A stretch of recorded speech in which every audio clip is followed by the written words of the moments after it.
শিশুক হত্যা কৰি সদায় আলফাই অস্বীকাৰ কৰে। এইটো কোনো নতুন কথা নহয়। এই মন্তব্য অসমৰ মুখ্যমন্ত্ৰী তৰুণ গগৈদেৱৰ। বি বৰুৱা কলেজত অনুষ্ঠিত এক অনুষ্ঠানত ভাগ লৈ মুখ্যমন্ত্ৰীজনাই কয় যে ডিগবৈৰ গ্ৰেনেড বিস্ফোৰণত আলফা জড়িত। এই বিষয়ে সাংবাদিকৰ আগত মুখ্যমন্ত্ৰীজনাই স্পষ্ট ভাষাত কয়, আলফা জড়িত আছে বুলি কৈছোঁ মই। আমাৰ ডিনামাইটটো ক'ৰ পৰা ওলাল? আমাৰ মতে আছে। তেওঁলোকে যেতিয়া সৰু সৰু ল'ৰা ছোৱালী মৰাৰ লগে লগে ডিনাই কৰে, বুজানে? এইটো সদায় কৰে। আৰু যেতিয়া আলফা বেলেগ কেতিয়াবা ব্লাষ্ট হ'লেও কয়, আকৌ ক্লেইম কৰে। নহয় নহয়, এইটো পৰিস্থিতি নহয় নহয়, সেইটো নহয় নহয়, এইটো এণ্টি টকে কৰি আছে।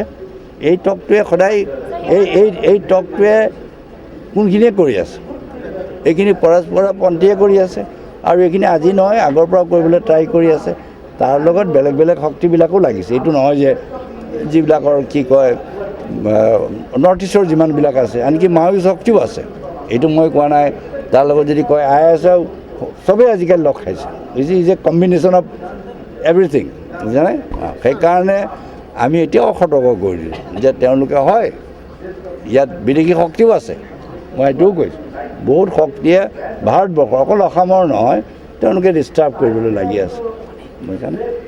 আজি সেইকাৰণে আমি, আৰু এইটো কথাটো কোনো লুকাই চুৰি নহয়, এইটো অপোন কথা। আৰু সকলোৱে জানে, তেওঁলোকে নিজে নিজেই ক্লেইম কৰে দেখোন। যেতিয়া পাব্লিক ৰিজেণ্টমেণ্ট হয়, তেতিয়া খালি ডিনাই কৰি দিয়ে। কেমেৰা পাৰ্চন সুশান্ত দাসৰ সৈতে অমৰদীপ গগৈ, চেণ্টিনেল নিউজ, গুৱাহাটী।